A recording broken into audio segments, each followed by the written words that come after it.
Hello, good people of YouTube, Mountbatten here, and this was not supposed to be the video today. I actually had a different video recorded for today. That's going to be tomorrow's video, which is a very, very entertaining match I had in Ohio. But anyway, today we have some really, really interesting information from the DevBlog on some new ships being added to the game. And yes, the title is correct. There is what is essentially a Tier 10 Atlanta that is being added in. So anyway, like I always do, I'm going to read straight from the development blog. If you wish to follow along or read the article for yourself, which I highly encourage that you do, the link to it will be in the description down below. So anyway, I'm going to read word from word off the dev blog. After each section, I'll give you guys a little bit of my opinion, and at the end, I'll give you guys a big old opinion dump. But anyway, here we go. So ST.10.0 new ships. French Tier 8 battleship Flanders, German Tier 10 aircraft carrier Maximilian, I think that maybe how you say that, or Emiliman, whatever. American Tier 10 cruiser Alston are added for testing. Please note that all information in the development blog is preliminary and subject to change during testing. Any showcased features may or may not end up on the main server. The final information will be published on our game's website, and I will throw up pictures of the ships as we go along. So, French battleship Flanders, Tier 8. A variant of the Alsace class battleship with 380mm guns and the 3 gun turrets and adjusted AA gun composition. The ship has good survivability, effective AA defense, and better main caliber accuracy than that of Alsace. So it's an Alsace but with 9 guns instead of 12 and better accuracy. They do include the detailed stats. We'll look at a couple of those once we get through the entire article. So, I mean, accurate Alsace is what it sounded like. I'd be interested to hear if it has the same secondary parameters as the Alsace, but we shall see. German aircraft carrier Maximilian, Tier 10. A project of a heavy aircraft carrier based on the Class H battleship's hull. Big, well-armored ship with strong AA. The ship is an analog of Manfred von Richthofen, but has a different composition of AA guns and carries skip bombers with HE bombs instead of torpedo bombers. So, different AA guns. That's interesting. So, I take that as either going to have really good AA or really bad AA. And hence carries skip bombers rather than torpedo bombers, which, like I mentioned in the skip bomber video, if you don't know what skip bombers are, it's basically they drop a bomb and it bounces off the surface of the water. If you want a more detailed breakdown, go watch my skip bomber video. The Germans didn't really do this. This was mostly an American and British thing that was used mostly in the Pacific theater of World War II.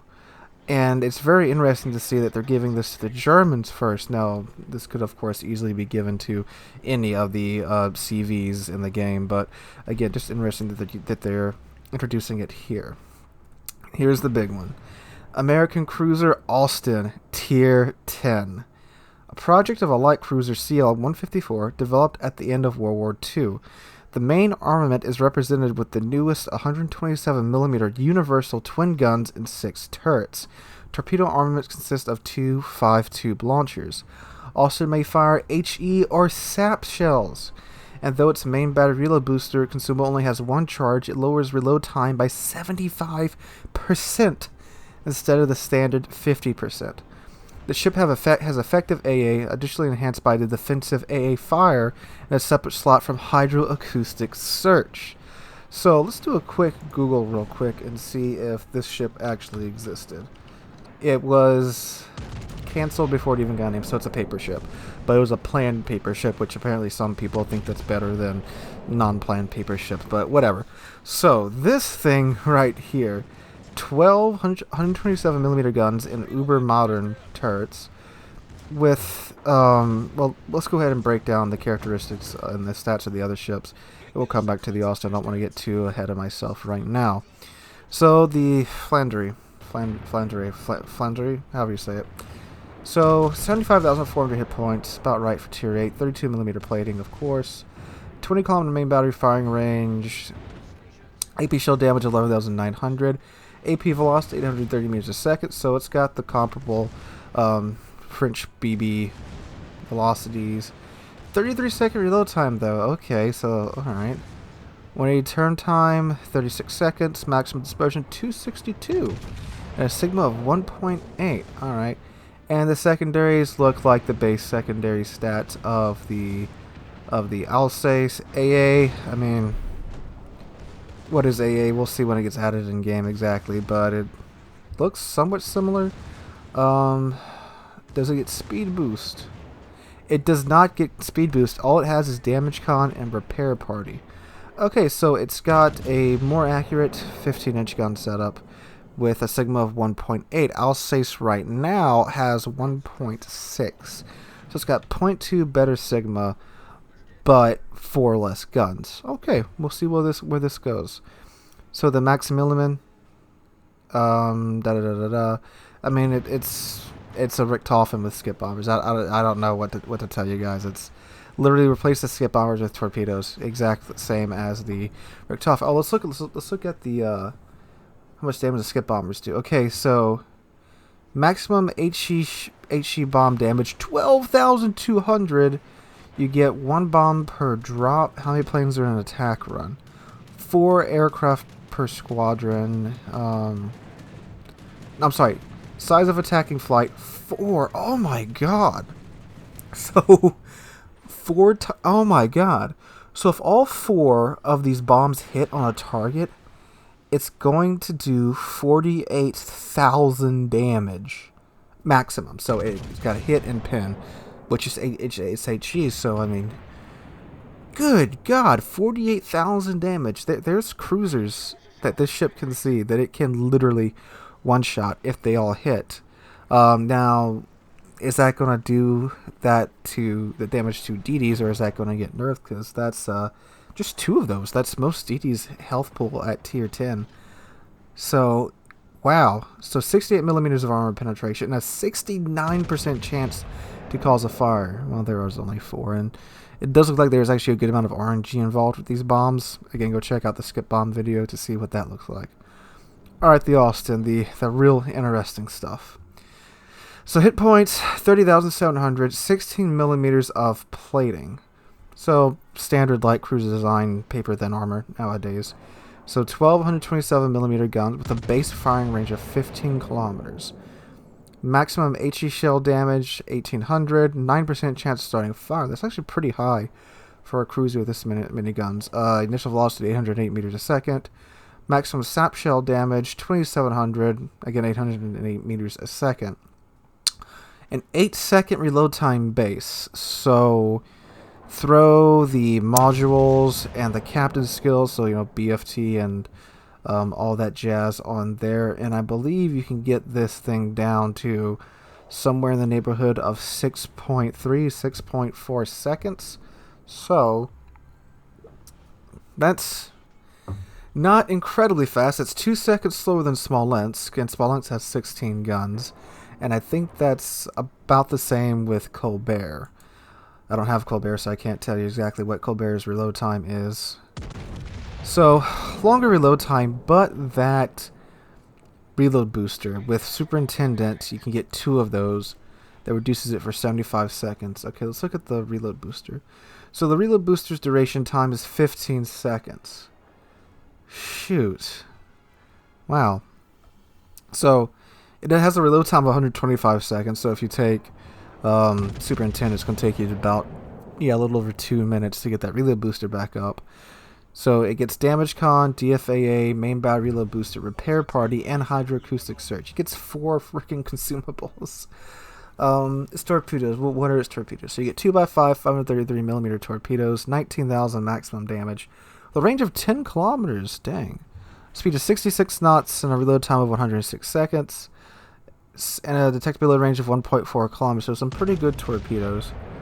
So the AA get 6x2 76.2mm guns, and then the 12 guns on the main battery. So, yeah. Wow. So the Austin's obviously the biggest thing to talk about here. Again, why do they keep introducing more and more of these rapid firing, HE spammy, and now in this case, SAP spammy cruisers? That's weird. I get, the gimmick is that it has SAP and it reloads in with all the modules 6.3, 6.4 seconds, which is ridiculous. It's not as fast, obviously, as the Smolensk or the Colbert, but I mean, still, it's down there for sure, especially with the full build and with SAP. So DDs are just going to get annihilated by this thing. I mean, especially with that reload booster. So it decreases reload time by 75% for 15 seconds.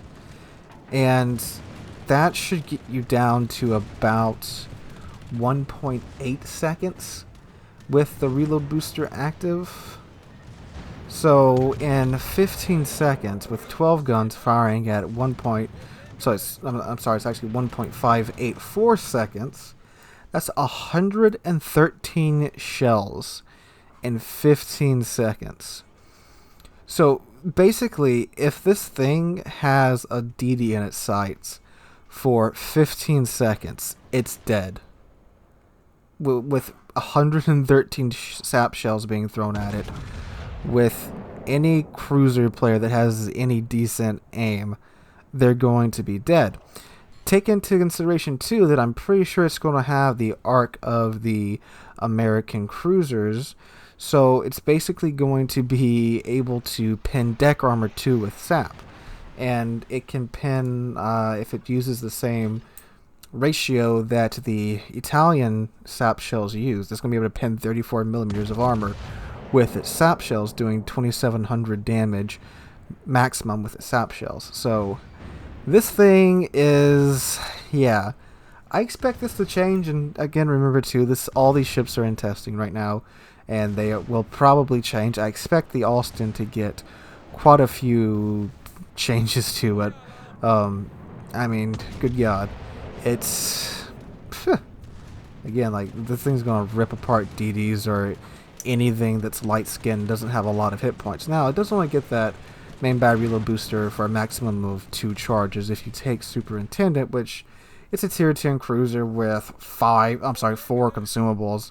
People are going to take Superintendent on it. I mean, that's almost required. It's not required skill, but pretty much everyone takes Superintendent. It's like Adrenaline Rush, unless the only ship I don't have Superintendent on is like my CVs and Paulo, but everything else you take Superintendent, especially at high tier when you get heals. It just makes sense. So yeah, that's what I think about the Austin. The Flanders, however you say it. I'm sorry, French people. It's interesting, a more accurate Alsace, but only getting 1.8 Sigma when the current Alsace has 1.6. I mean, it's welcomed. I do think the dispersion's a bit tighter too, so Alsace, I normally build it for a secondary build. With the Flanders, I may go with the main battery build, but the Flanders is also tier 8, so it's a tier lower. 15-inch guns at tier 8 and a 1.8 Sigma. That's actually not bad at that tier. It's pretty darn decent, but a 33-second reload time on 15-inch guns at tier 8, like, come on, like, 15-inch guns, they're not small at tier 8. They're not large either. They're kind of just middle of the road. I don't see why it has a 33-second reload time. I think a flat 30 would be a little bit better. But, I mean, again, I haven't come up with a ship, and they are just first announcing these today, so, of course, this could all change. The Maximilian, I'm sorry, German people, if I butcher that. Why? Who wants skip bombers? I mean, it has more variety to the game, so I think it's, skip bombers, they themselves aren't necessarily a bad addition to the game, but it's kind of like, who asked for them? And I think the damage they do is a little bit insane. What is it, 12,200 damage per bomb? But again, like I said earlier, if you go back and watch my skip bomber video, there does look like there is a pretty decent amount of RNG involved in these skip bombers. And they even say that, like, their accuracy depends upon when you drop them and how high you drop them from. You can drop them high and get them off fast, but you won't hit much. You can drop them low and spend more time in the flak trying to get a better lineup on the ship. And they do have to bounce off the surface of the water, so it's not like a torpedo salvo where you pretty much know where the torpedoes are going to go. And there is RNG involved with torpedoes, but not so much so to the level as what these skip bombers look like, at least. Again, it's weird that the Germans are getting them first. I would have figured the Americans or the British would have gotten them first if they're going to add them into the game, because they are the nations that use them most in real life. But hey, what do I know? Anyway, guys, Let me know what you guys think in the comments down below. Are you excited for these ships? Not excited for these ships? What do you think? Do keep in mind this is all just in testing and just being announced today. I'm sure these ships will get changed. I'm almost certain that the Austin's going to see quite a few changes before it gets released. It's a tier 10 ship too, so it's going to be like Steel or Coal or Research Bureau, or maybe the next Dockyard ship. Who knows? Anyway, guys, hope you enjoyed. Let me know what you think in the comments down below. If you did enjoy, make sure to subscribe to the channel. We are on our way to 20,000 subscribers. We just passed 19,800 last night. I cannot thank you guys enough for that. I will be live streaming right here on the channel from 5 p.m. U.S. Central Time until 8 p.m. U.S. Central Time on this channel and on Twitch as well. So make sure you come out and join us for that. Hope you guys are having a wonderful Friday. And hope to catch you guys in the next one.